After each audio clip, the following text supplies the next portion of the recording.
Hello everyone, I'm the 12th Women's World Chess Champion Alexandra Kostyniuk, and I'm very happy to present to you my first original video series in English for chess.com, Absolutely Must Know Endgames. In this video series, I will explain to you the very basic endgames I really believe you must know in order to play chess well. We will talk about pawnless endgames, basically how to checkmate lonely king, and about positions where one piece, minor or major, fights against one pawn. I hope that you will find this course interesting and helpful, and it will help you in making first steps in understanding and studying endgames. So let's get started. The first video is about checkmating. I do believe that you know how to checkmate lonely king with queen, with rook, with two rooks, even with two bishops. I don't think you require a special video explaining how to checkmate. So we'll start with the most difficult position on how to checkmate, the most difficult that exists, I would say.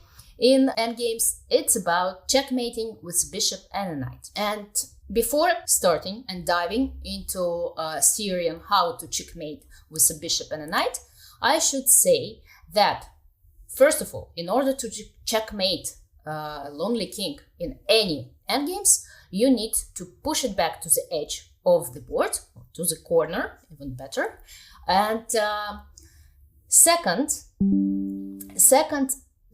it's not possible to checkmate lonely king without the help of your own king in almost every single checkmate, except when you have two rooks or queen and a rook. And the same can be said about checkmating lonely king with a knight and a bishop. So first, you need to push it back to the corner, and second, which is very important, you need to look at the color of your bishop, and you need to push your opponent not just to any corner, but rather to the corner of the color of your bishop. So in this position that we have on the diagram, it's the corners h1 and a8. So only in the squares, in these corners, it's possible to checkmate your opponent's king. It will require some practice to get this position, but I believe you can use a drill on chess.com and practice a little bit unless you master how to push your opponent's king to the edge. Then you set up this very beautiful line where the knight controls the corner of the opposite color of your bishop, and your bishop starts pushing the opponent's king to the needed corner. One more thing that you will often see in endgame manuals, that the maneuver of the knight in order to push your opponent's king to the corner will look like the letter W. It doesn't exactly look like the letter W right here, but if we draw straight lines, then we can all agree that it does look like a letter W. So the knight controls this square, the bishop controls this one, and the only square that is left for the black king is e8. King goes to e8, we play knight e5. The knight starts its maneuver, the W maneuver. King to d8, if the king goes to f8, we'll just give a check and we'll reach the position with the king on d8. King to e6, and now the scariest part of this endgame starts. It seems as the opponent's king escapes. So it goes to c7, knight d7, king to b7. Well, that's the best possible way for black to play. And black's idea is to go and leave these pieces all alone and far away. But in fact, after king to b7, we play bishop d3, and suddenly white's pieces set up some barrier for the opponent's king. So if the king tries to go to the center, closer to the center, then we'll just make a waiting move. And we see again that there is no way for this king to escape. It needs to go back. When it goes back, we push it back to the edge of the board. So again, all our pieces work and coordinate perfectly together in order to force the black king to go back to the 8th rank. It can go either to c8 or d8, it doesn't really change a lot. King d8, for example, king d6. If it tries to go back, we just give a check. King to d8, we make a waiting move. And then if the king goes to c8, we play knight c5. We continue this maneuver that we started a few moves before. King b8 or king d8 doesn't really matter, because then the knight will go to b7. If the king goes to b8, we play king c6. If it tries to escape, we continue our maneuver. So it's the final move for the knight to reach this W letter mission. It's completed. And now we just push this king further to the needed square. King to b8, knight c5, king to a8. Then we make a waiting move. It's very important. You need to really to pay attention when you have a lot of extra material, not to stalemate your opponent. It will really hurt if you play knight a6 here and it's going to be a stalemate. So you just make a waiting move, and after king b8, you do play knight a6 already with a check, and then after king a8, you give a checkmate. So it does sound a little bit complicated, but there are two basic things that you must remember. That first of all your pieces need to take part in this checkmating mission, and second, the checkmate is possible. You are able to checkmate only in the corners of the color of your bishop.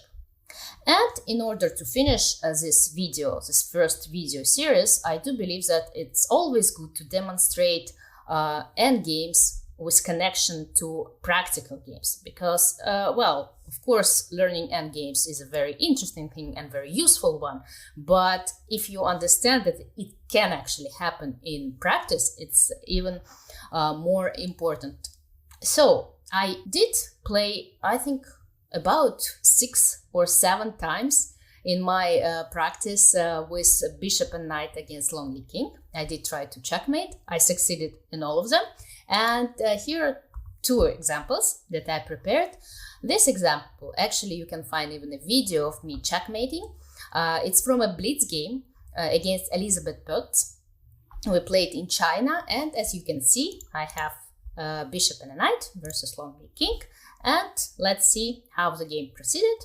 So king to c5, king to e5, king to b6. Well, she started running to the edge of the board on her free will, but it's if you play with lonely king, it's better to try to stay in the center. Here we made several moves, and I did find a way to push her king to the edge of the board. And then you see that she tried to stay in the safe corner, but I set up the position that I talked about. It's just a little bit reversed, right? So we have 4 sides in chess. Your pieces can be set up a little bit differently. It will look a little bit different, but the idea is still the same. My knight controls the safe corner. My bishop starts pushing the king to the needed corner, and my knight starts this W letter maneuver. And little by little, so the king almost escapes, but it doesn't, I push it back to the edge, and little by little, quite fast, I managed to checkmate in this game. Okay, waiting move, knight c8 with a check, king a8, and Elizabeth resigned. After king a8, bishop e4 will follow with a checkmate. And one more example that I proved to you that it can happen in a practical game. It's from the World Rapid Championship. And this position is very interesting. I have a knight and a bishop versus knight, but the problem for black that I play bishop e3. It's a very nice way to cut this knight away from the center. And I will just come with the king grab the knight, and that's actually what happened in the game, and we will reach already familiar to us bishop and a knight versus king endgame. Knight f3, king d5. Now if I take, there's gonna be a double attack, so you always have to pay attention to what your opponent is doing. Knight d2, that's why I played knight d2. And after king to e5, I finally won this knight. And again, since I have the dark squared bishop, I need to push this king to the needed corners, a1 or h8, and that's what happened in the game. So little by little, I pushed the king back by maneuvering the pieces. Then I was able to set up the position that I want to set up, this line position where the knight controls the safe square, and the drill begins. Bishop b8, king a5, knight d5, the w led to maneuver. The king almost escapes, but alas, it's not possible if you play well. Bishop f4, securing the black squares, knight controls the white squares, so pieces play very well together. Bishop e5, king a4, king c4, and check. And then the knight continues the maneuver, waiting moves. Sometimes they are very useful. King c3, and okay, some more moves, and here my opponent resigned, because after king b1, knight a3 will follow, and then